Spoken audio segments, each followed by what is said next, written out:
Wish is undeniably the strongest spell in the game, but not for the reasons you might assume. The spell can be used in two ways: to replicate any spell below ninth level, as an action, without material components, or to grant powerful boons no other spell could replicate. Though the second option seems more powerful, choosing it will leave you in a weakened state and might remove your ability to cast Wish entirely. It's the ability to ignore material components that makes the spell so powerful, as many high-level spells are partially balanced with gold cost. Welcome to Critically Misused, a show where we look at misunderstood or underappreciated aspects of D&D. On this episode, we'll be discussing how Wish turns casters into unkillable demigods by breaking the game's money-based balance system.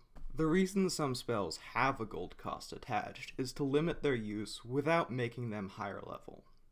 Adding a gold cost to Revivify means low-level clerics can cast it, but not constantly.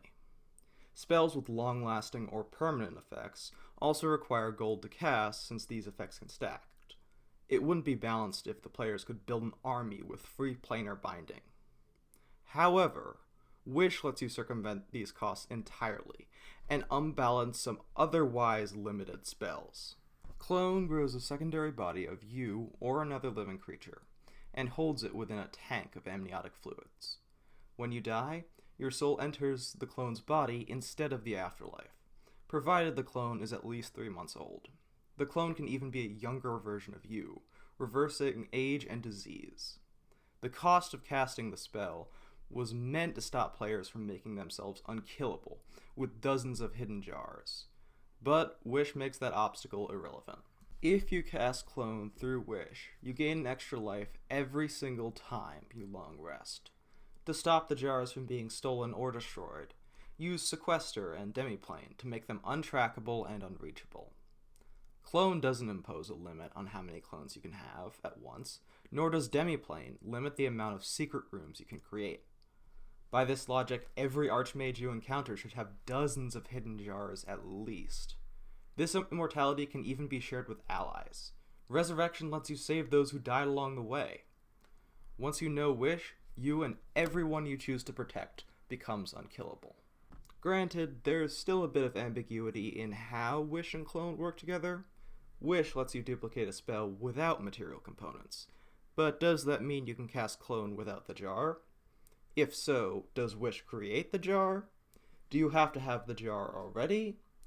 Your DM's rulings may be different than mine, but I rule that Wish can create a jar or other material components, since its description specifies it can make other items already. Still, you should keep these questions in mind as we continue to the spell Plane Shift. Plane Shift allows you and 8 other creatures to travel to another plane of existence, but only if you have a tuning fork made for that plane specifically. This spell was supposed to be limited to planes the players have already visited. To explore new dimensions, they would need the spell Astral Projection, which would take them on a long and perilous journey through the astral plane.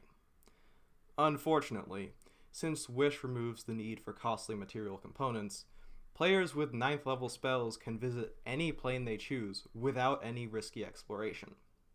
You might argue that tuning forks should still be required, and that casting Plane Shift without one won't specify your destination. But I strongly disagree. If Night Hags and Mind Flayers can cast Plane Shift without material components and still end up where they want to be, then the players should be able to as well. Planar Binding, and its less powerful cousins Awaken and Create Magin, received a massive buff from Wish. The spell lets you tie a creature from another plane to the material world as your servant, and lasts for months at a time. The creature can be one you summon or one you encounter, but you still need to subdue them and make sure they fail to save. Even at the highest levels, Planar Binding requires a team to cast. One person can't summon, contain, and subdue a powerful being alone. There are a few creatures that are less likely to fight back. Celestials like Coatls and Hollyphants will sympathize with a good cause, while Glabrezus and some devils will grant you power in the hopes of corrupting you to the side of evil. Casting Planar Binding with Wish may reduce the gold cost and casting time, but there is still risk involved. No matter how strong you've become, you'll always need to plan ahead. Awaken requires a bit less preparation, but it's a weaker spell overall. Instead of summoning and containing an otherworldly being, you make an animal you find sentient and loyal to your party. The beast will remain intelligent forever, but it only needs to serve you for a month, after which it is free to go if you've mistreated it. The problem is that most animals you'll find won't be as strong as demons or elementals, so unless you run into a dinosaur or a whale, this spell won't have the potential of Planar Binding. When you cast Create Magin, you create a homunculus soldier out of expensive components and your own max hit points. Though the Magins don't disappear after a certain time, they can still die, and the reduction to your max hit points is permanent unless you risk losing Wish to remove it. This spell works fine for necromancers, who can't have their hit point maximum reduced anyway, but to everyone else it is a permanent loss for a temporary gain. Before we get to the infamously broken spell Simulacrum, let's cover some honorable mentions.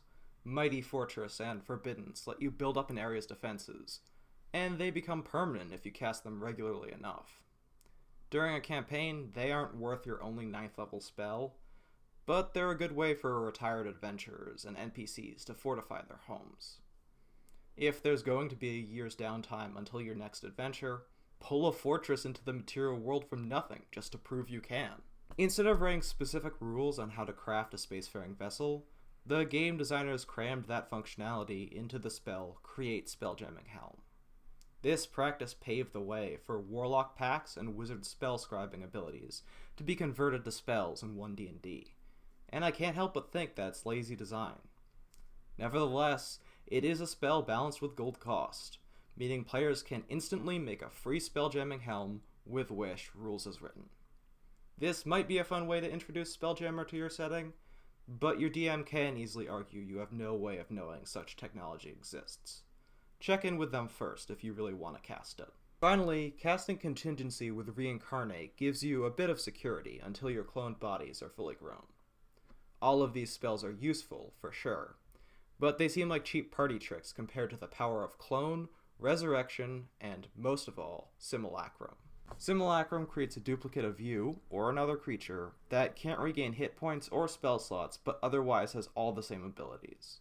The Simulacrum will have all the spell slots you had when you created it, except the one you used to create it.